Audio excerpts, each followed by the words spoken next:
After the largest data leak in Facebook history, I hit the streets to find out if local residents trust the app with their information. I'm Lexi Marara, and I'll have that story coming up next. How do school resource officers protect the students of Monongalia County? I'm Caroline Forbach, and I'll have that story straight ahead.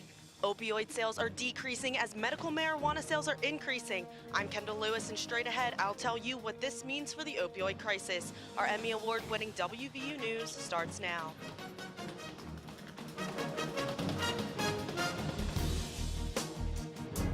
$87 million Facebook users have been affected after their data was improperly shared with another company. I'm Mariah Congito. And I'm Megan Bashara. With opioid overdose deaths continuing to rise, studies are showing a solution to the crisis may be to give addicts another drug to use instead.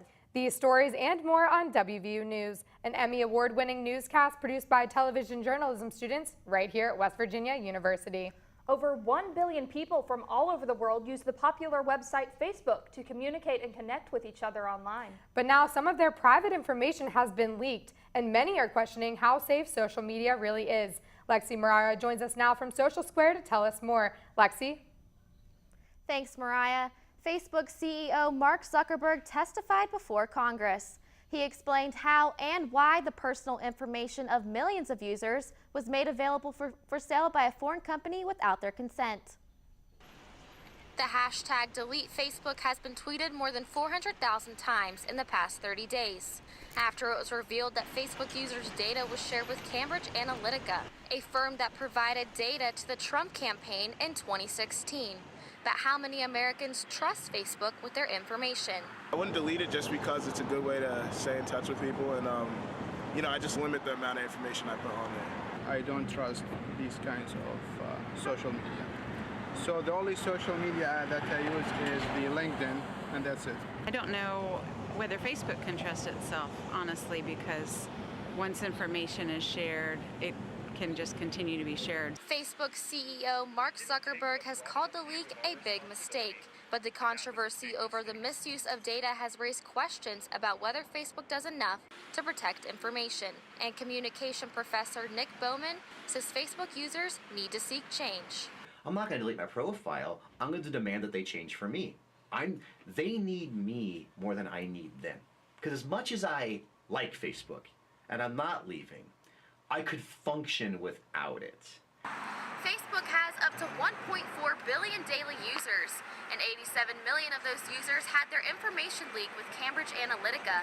This has caused people from all over the country to delete their accounts. Cambridge Analytica said it had bought the information from This Is Your Digital Life app, but deleted all data received after they realized it wasn't in line with Facebook policy. And in wake of the data leak, Zuckerberg has published a new version of its terms of service and data use policy. Since the breach, Facebook's value has dropped $58 billion in a single week, and users are now calling on the government to regulate social media sites. Thanks, Lexi. It's not just Facebook's security that people are questioning. In light of the recent mass shootings, many are concerned with the safety measures put in place at schools around the nation. Some say the solution is to arm teachers, add metal detectors, or hire school resource officers. Caroline Forbach joins us now in the studio with more. Caroline. Thanks, Megan. Can a school resource officer prevent the next school shooting? Since the February school shooting in Parkland, Florida, more school districts have been hiring armed resource officers. This has caused a national debate. Is adding these officers helpful or harmful? One school in the area has made their decision and has an officer on hand at all times. Captain Randy Spangler has parked his squad car in front of University High School every day for the past 8 years. He does this to ward off anyone coming to do harm to the 1,300 students he protects. Spangler became a school resource officer after spending 18 years with the Monongalia County Sheriff's Department. My main duty here at the high school is being visible and being diligent in the hallways mostly, and having a good rapport with the kids. Spangler says maintaining a relationship of mutual trust with students like senior Thomas Janoy is the key to keeping them safe. It definitely makes me feel more comfortable knowing that there's someone in the school that can, like, if someone would get in, they can, like, stop them and definitely lend a helping hand. Deputy Blaine Gaskill lent a helping hand when he stopped a gunman at a Maryland high school in March. The SRO's rapid response was praised for containing the attack before it became another school massacre. The National Association of School Resource Officers wants to put one SRO in every school in the U.S.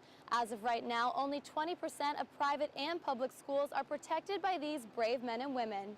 After the Parkland shooting, Spangler has had to prepare for the unthinkable. He conducts random intruder drills to prepare his students for the worst. And hopefully we'll never have to find out, but I want to think that with me being here, it would stop a potential mass shooting. SROs don't just provide physical protection for students, they also help to identify bullies in the classroom and online. Spangler says he hopes his presence will also help the students to be more comfortable around law enforcement after they leave school. A recent report shows that there are numerous benefits to having a school resource officer, including a drop in property damage to the schools, a decline in students using drugs, and reduced calls from the schools to 911. Thanks, Caroline. Officials are actively working to control the opioid epidemic going on in the Mountain State. And now many are questioning if medical marijuana is the way to save lives. Kendall Lewis joins us now from Studio B at the Media Innovation Center to tell us more. Kendall? Thanks, Megan. Between 2006 and 2016, out-of-state drug companies shipped nearly 21 million opioid painkillers to 2 pharmacies in Williamson, West Virginia, which only has a population of about 2,900 people. New scientific research shows that opioid intake is decreasing in states where medical marijuana is permitted. 29 states have now legalized medical marijuana, and studies show that in those states, opioid intake is decreasing.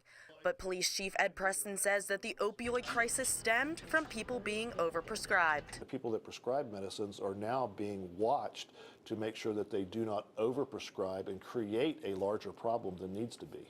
According to WestVirginiaNews.com, in 2014, states with legalized medical marijuana have nearly 25% fewer deaths from opioid overdoses than states that have not legalized it.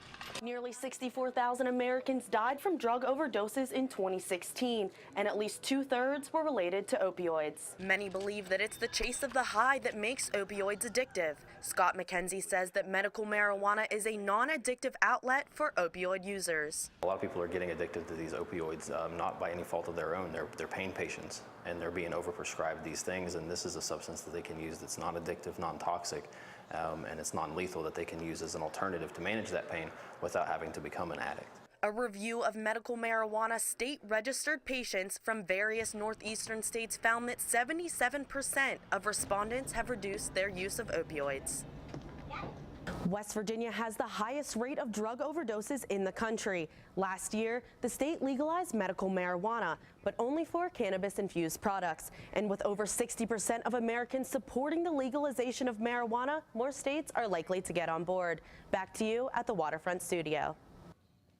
Thanks, Kendall. If you're looking for a job, not only should you think twice before using drugs or alcohol, but you also may want to consider where you're posting about it. Reporter Megan Guerra spoke to some students to see what they're doing to maintain a professional image both online and in person.